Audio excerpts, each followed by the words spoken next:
This is the Art and Science of Leadership podcast, and I'm Chris Steer. Of course, we are Steer LLC, and could not be more excited about the individual that we have with us today. She's not only a dear friend, but an incredible leader, operator. Her perspective and experience is just remarkable. She's created so much value for as being a part of our team and serving not only our own learning and education and knowledge, but those of our clients. So we're just absolutely fortunate and blessed to have Amy Larkin with us today. Amy, thank you so much for joining us. Chris, I am humbled and honored to be joining you today, and we're going to have some fun. So looking forward to it. Yes, let's have fun. And what I am really pleased about serving up to our listeners in this conversation is something that you and I have a great deal of experience in our own different professional trajectories. You and I have both been leaders multiple times. We've both been operators multiple times, and we've advised many other organizations. That's important because that gives us crystallized intelligence, a perspective, and that's on executive leadership teams. And interestingly, when you work with executive leadership teams, some folks may be surprised that it's not all locked in high performance all the time. It's a lot of growth that needs to happen, and it's a lot of learning that needs to happen. But, one of the things that I think people want to understand more deeply is some of the dynamic of an effective executive leadership team. And so let me start here, Amy, which is, let's start on the effective executive leadership team dynamic first. What are some of the things that you've seen in your career that speak to some of that effective executive leadership team dynamic? Sure. There are so many components, but I think, where I'd love to start today is, there was always a phrase that I like to describe culture, essentially. Back in my career, people used to always say, "Can you give me the book on culture?" Culture is a living, breathing thing within an organization, and it changes every day. And so we used to say, culture is cultivated by the soul of the collective you choose to bring into the mix. I'll say it again. Culture is cultivated by the soul of the collective you choose to bring into the mix. And I think at the leadership level, that is so critical for a number of reasons. But in order to have an effective leadership team, it has to be the right dynamic sitting around the table. There is a level of humility that needs to always be present in order for that dynamic to be able to communicate, function, respectfully trust each other. And one bad link, I would say, can ultimately destroy an organization. And I think you and I have both seen organizations really struggle when that dynamic and that effectiveness at that ELT level is off. No question. I love that phrase. The word soul there's such depth to that word. Right. But I think it's absolutely appropriate. The soul reflects, right? It reflects on the rest of the organization. So we need to make sure that that soul is virtuous. That soul is focused.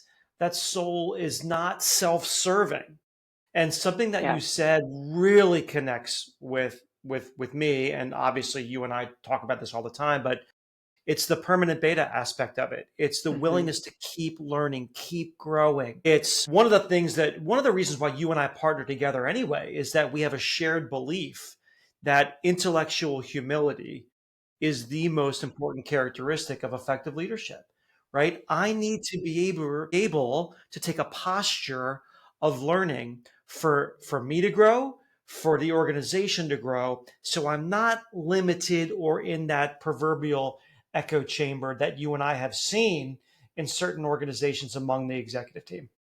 Yes. Chris, it comes down to self-awareness, right? And I think genuinely, even at the very, very top, there needs to be a level of self-awareness. And again, that humility to know the things that you are strong and you're very good at, and to know when you need to either elevate from within or bring in extra help from the outside to make you stronger and better, right? And again, I think it'll probably tailspin and go right into the ego conversation that, so many people and leaders of organizations don't like to talk about, but it is absolutely such a critical component to check egos at the door and to be vulnerable enough to be able to say, this is an area that I'm not strong in, and that's okay. That's okay. You can't be great at everything. These are the areas I'm going to focus my time, attention, and skill on, and I'm going to bring in or I'm going to elevate from within this talent and I'm going to bring them to the table. And I'm going to collectively empower the team around me to give me a different point of view, right? A different perspective to help ultimately drive a brand to success. Yeah, that well stated. And there's some rich nuggets in there. I Hmm. wanna pull the thread on a couple of those, and maybe namely among them is this ego versus self awareness. I think that is such a really powerful dynamic there. And the more that collective soul that you refer to Hmm. takes that learning, first of all, it takes the self awareness, and then the learning posture, it's going to sustainably grow and perform. And we see this, don't we, Amy? We see this not only in our own empirical data, your experience, Hmm. my experience, all of our hundreds of organizations that we work with. That's the empirical data. But we also see it in the social science and the organizational development data, the business cases, where it's really the outlier that is driven by the insatiable ego. Hmm. That's an outlier. Most of the organizations that are steadily performing and sustainably growing are led by teams where the learning is a characteristic that is valued and treasured. Sure. And the awareness to know that I still need to learn, right? You and I say this all the time. I can't learn something if I think I already know it. Hmm. And that ability, and especially with the acceleration of AI in today's world, we need to be willing to be self aware enough to know that we can't have that Sure.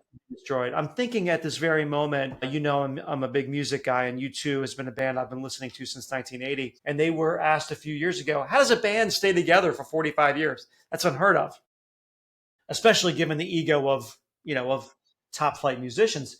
And it's no one cares who wins an argument so long as the music is better. You're right. And that's absolutely reflective of what we would hope to see within the executive suite, right? The executive suite should be the baseline that the rest of the organization sees as I want to get to that. Right. I 100% can relate and understand your story around you too, because it really is about the team, right? It's about driving the success of an organization and a brand.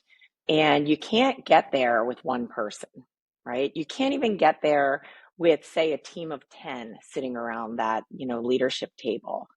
And so it is really critically important, that there is a level of, um, I would say, empowerment that goes on within the organization to trust your team to help drive the business to success. And I think that there are so many examples that I have along, my career journey too, where it was about an individual, right? And the pats on the back and how much credit can this, one person or one department get? And it is never about one person.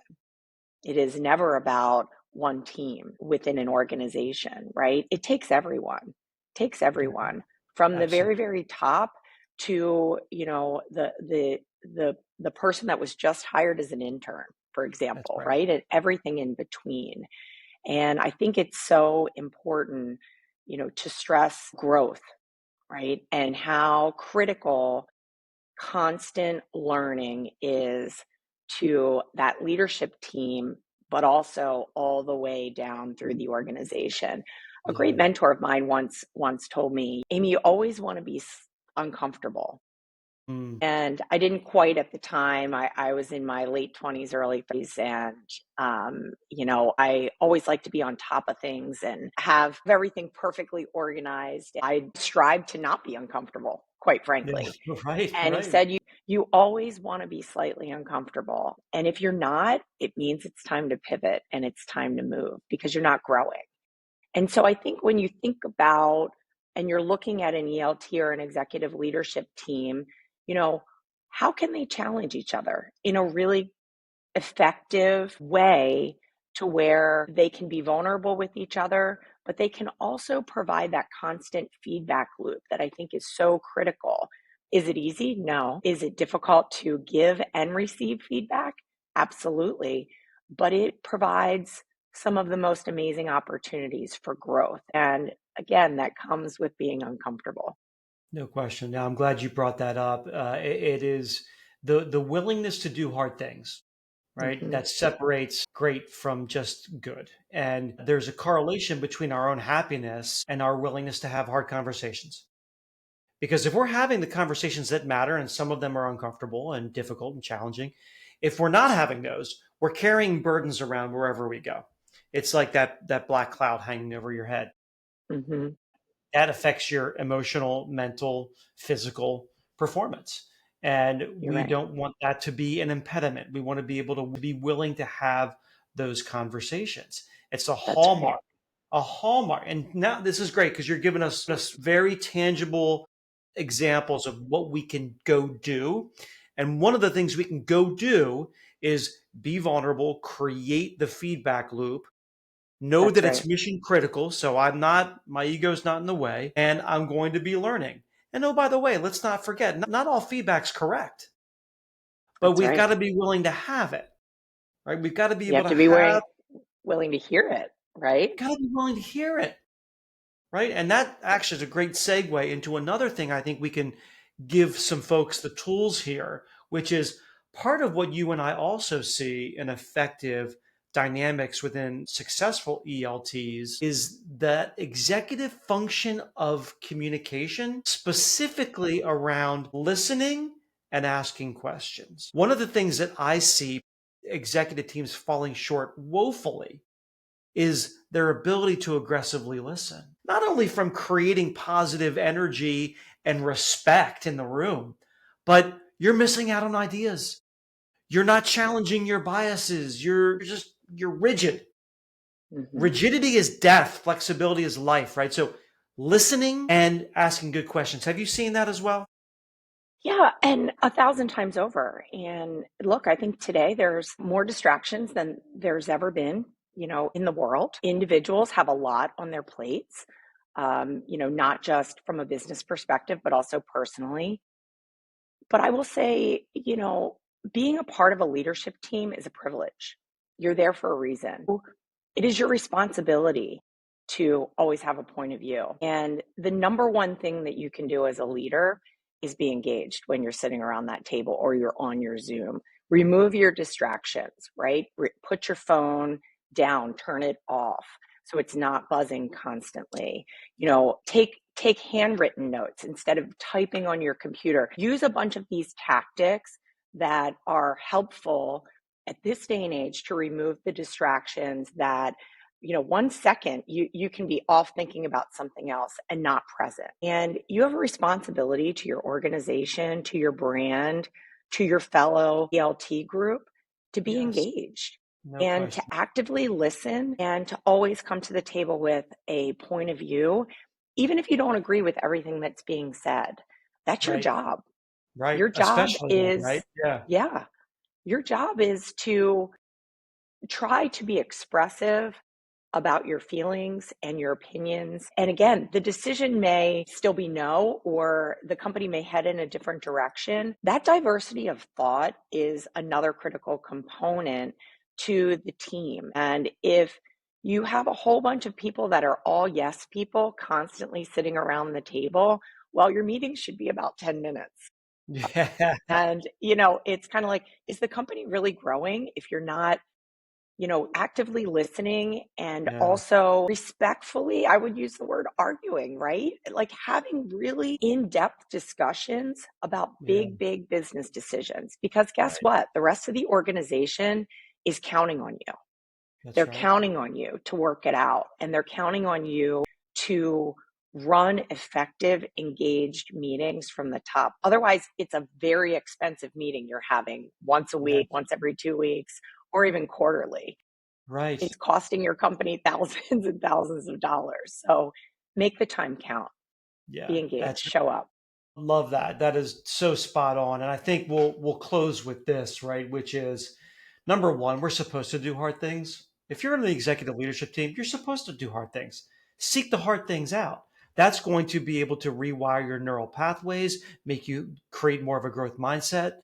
Mhm. Number one, so seek out hard things. Number two, focus on what is mission critical. That's you said it, the privilege of command is command, as they would say in the military realm. And then the third part is deliberate practice. I think what's really I appreciate about the conversation today is that there's some real tangible go do kind of learning that we have from today. Deliberate practice, friends, right? You've got to actually put these things into practice and work them into the rhythm so that the behavior change can lead to habit change, which can then ultimately lead to mindset change. Amy, this was awesome. I appreciate you so much. Your critical thinking, your perspective is invaluable. I can't wait for us to do this again. So I hope you'll come back, will you? I will. Thanks for having me, Okay. Chris. This was so much fun. All right.